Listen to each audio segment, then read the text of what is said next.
Баршаңызға қайырлы күн. Бүгін мен осындай өте керемет болып шығатын және өте тойымды бауыр тортының, яғни печеночный торттың рецептісімен сіздермен бөлісетін боламын. Бұл өте сәтті шыққан рецепт.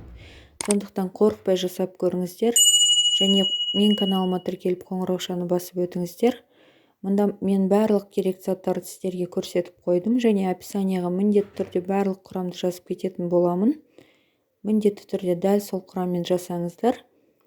Мұнда ең алдымен бауырымызды жақсылап жуып, ішіндегі барлық шандырларын алып тастап, мен осындай погружной блендермен ездім.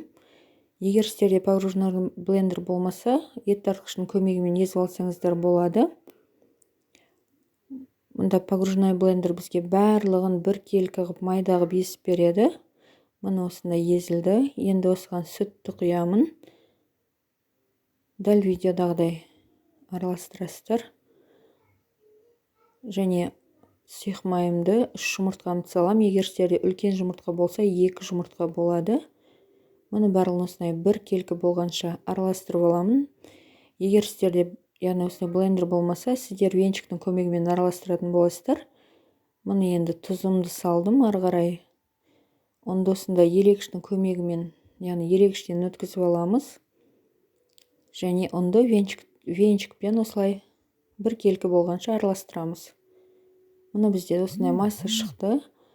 Осы массамызды 10 минутқа осылай столдың үстіне қалдырып кетеміз. Ары қарай салмасына кірісеміз. Салмасын дәл видеодағыдай осылай турап шығамыз пияздың. Мұны ары қарай сәбізді үккіштен өткізіп алдым. Енді осылай майонезіміздің үстіне чесногымды осылай ең кіші үккіштен өткіземін. Менде 4 дана чеснок. Сіздер дәміне қарай қоссаңыздар болады.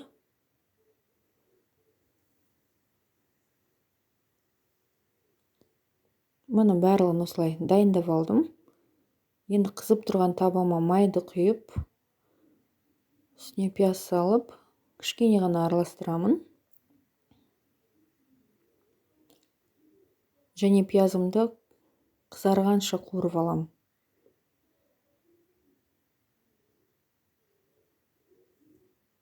Мұны менің пиязым кішкене ғана қызарды, осы жеткілікті.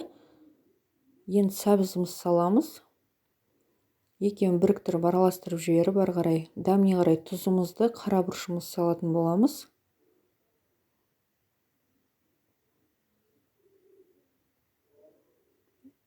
Енді бетін жауып 3-4 минутқа бұқтырып аламыз.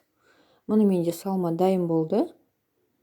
Енді ары қарай бауырымды осылай табаға май жағып, осылай құйып, ары қарай қасықтың көмегімен блинный тәрізді қылып жай жіберемін. Мұны бетіне көпіршіктер пайда болған кезде біз блинныйымызды, яғни бауыр блинныйымызды аударатын боламыз. Мұны өте оңай аударылады, ешқандай да жабыспайды.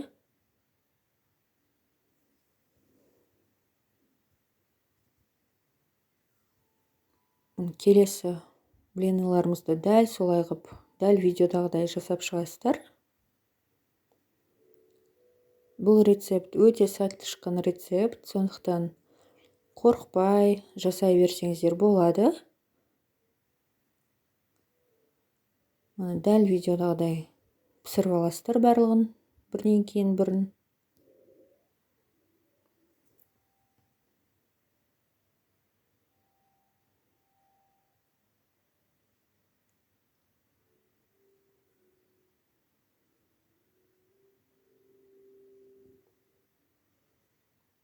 Мұны мен пісіріп бүттім блиныларымды. Менде осындай 15 дана блины шықты. Енді осындай арнайы тарелкамызға блинымызды, бетінен осылай майонезімізді, ары қарай салмамызды салып, бірінен кейін бірін жинайтын боламыз. Майонезіміз бен салмамызды молдау қылып салсаңыздар, сіздердің яғни бауыр торттарыңыз өте сочный және өте дәмді болып шығады. Үй іштеріңіздегі жандардың барлығына ұнайтын болады. Мұны барлығын осылай бірінен кейін бірін дәл видеодағыдай қылып жинап шығамыз.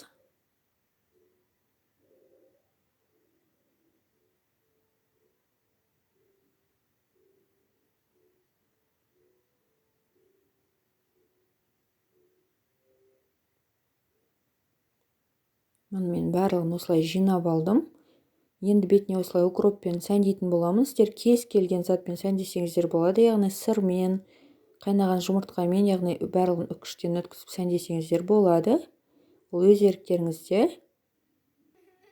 Мұнымен де осындай өте сондай тәбетті ашатын бауыр торты шықты. Бұл печеночный торт сіздер кез келген үйдегі мерекеге жасап дастарханға қойсаңыздар болады. Барлықтарының көңілінен шығатын болады. Сондықтан қорықпай жасаңыздар. Егер сіздерге менің видеом пайдалы болса, менің каналыма міндетті түрде жазылып, қоңыраушаны басып кетуді ұмытпаңыздар. Менің каналымда әр күн сайын сіздерге пайдалы рецептер шығатын болады. Назарларыңызға рахмет.